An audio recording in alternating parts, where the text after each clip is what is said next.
اب میں لیجئے مدرسے کے ایک طالب علم کو میں دعوت دیتا ہوں کہ وہ آئے اور اپنی تقریر کو پیش کرے، جن سے میری مراد جناب حیدر کبیر ظہور الاسلام گڑھا، وہ آئے اور اپنی یاد کردہ تقریر کو ہم سامعین اور مہمانان نظام کو اپنے یاد کردہ تقریر کو پیش کرے۔ السلام علیکم ورحمۃ اللہ وبرکاتہ۔ وعلیکم السلام ورحمۃ اللہ وبرکاتہ۔ فاعوذ باللہ من الشیطان الرجیم، بسم اللہ الرحمن الرحیم، وما ارسلناک الا رحمتا للعالمین۔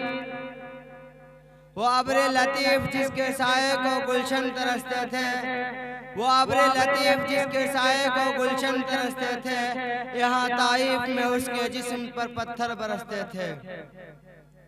محترم سامعین کرام، میں آپ حضرات کے سامنے اس جلیل القدر اور عظیم المرتبت اور رفیع الشان ہستی کی تذکرہ کی سعادت حاصل کر رہا ہوں، جو اگر ایک طرف تاریخ انسانی کا سب سے بڑا ہمدرد، سب سے بڑا غمخوار اور سب سے عظیم محسن ہے، یہی دوسری طرف ظلم و جور اور جبر و تشدد کا سب سے زیادہ ستم زدہ، سب سے زیادہ مظلوم اور سب سے زیادہ مکروب بھی ہے۔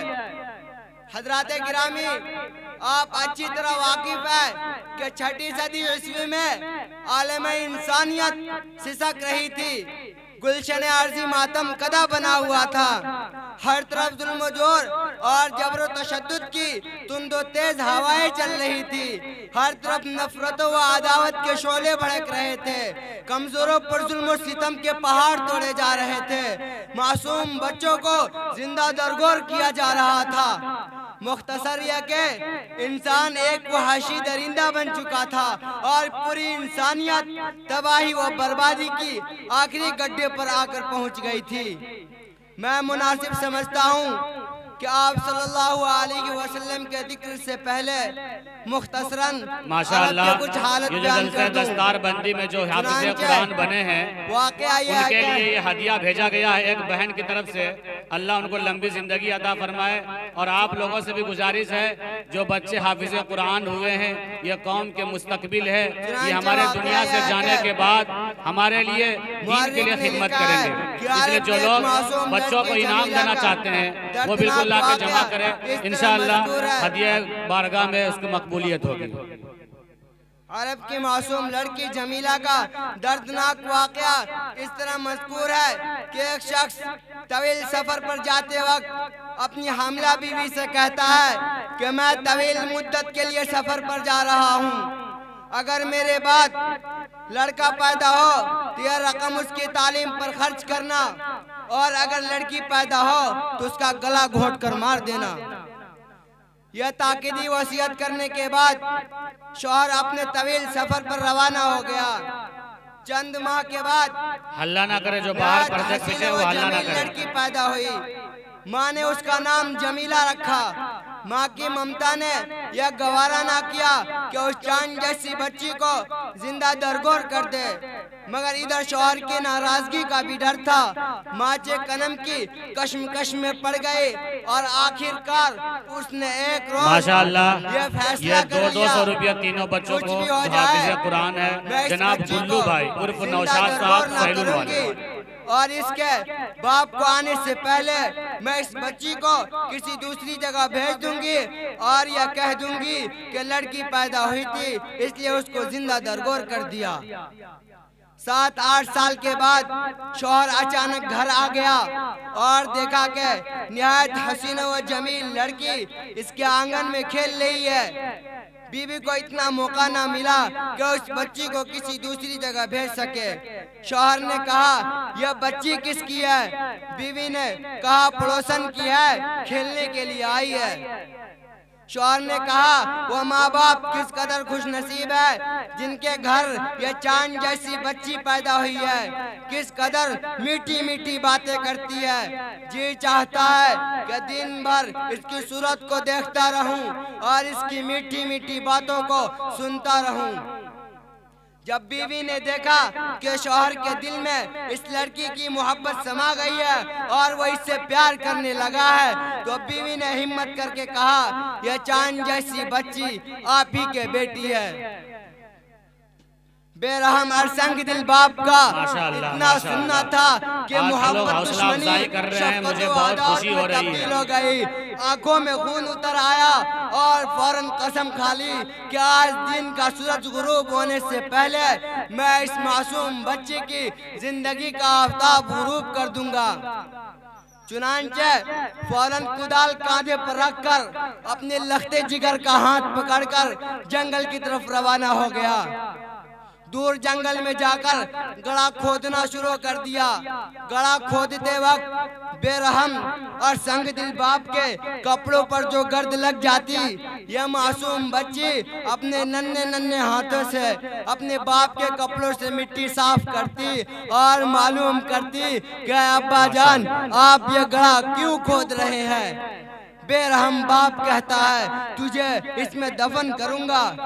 معصوم جمیلہ کہتی ہے کہ اے ابا جان آپ مجھے کیوں دفن کریں گے؟ میرا قصور کیا ہے؟ باپ جواب دیتا ہے تیرا قصور یہ ہے کہ تو دنیا میں کیوں آئی، تجھے دنیا میں رہنے کا حق نہیں۔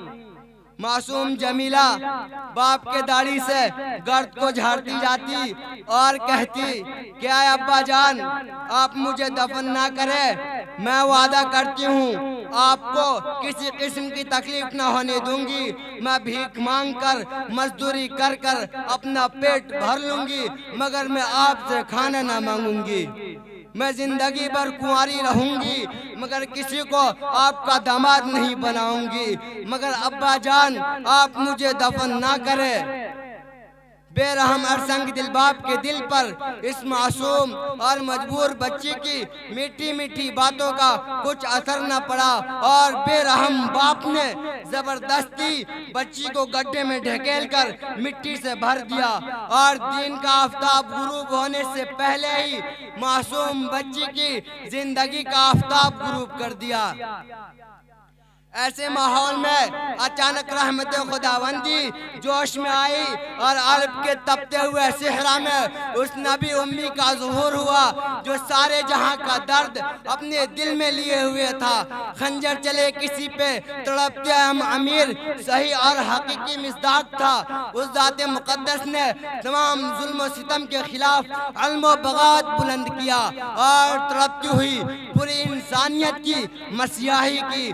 ضروری تھا اس بابرکت ہستی کو سینے سے لگایا جاتا، اسے پلکوں پر بیٹھایا جاتا، مگر وہ ذات جو لوگوں کی ہدایت کے لیے تڑپتی رہی ہو وہ لوگ اسے پتھر مارتے رہے، جو لوگوں کی بھلائی کے لیے اپنے وجود کو گلاتی رہی ہو وہ لوگ اس کے ساتھ اس کی حمایتوں کے ساتھ ظلم و جور کے پہاڑ توڑتے رہے، جن کا ذکر کرنے سے رونگٹے کھڑے ہو جاتے ہیں، کلیجہ باہر کو آنے لگتا ہے، محرک کا قلم رک جاتا ہے۔ خدا کی پناہ کبھی اس مبارک ہستی کے راستے میں کانٹے بچھائے جاتے تو کبھی کوٹھوں کے اوپر سے اس معصوم ذات کے جسم پر کوڑے کرکٹ کے ٹکڑے پھینکے جاتے ہیں، کبھی اس چاند سے زیادہ حسین چہرہ اور مبارک جسم کو خون سے نہلا دیا جاتا تھا۔ اللہ اکبر، ظلم کی انتہا۔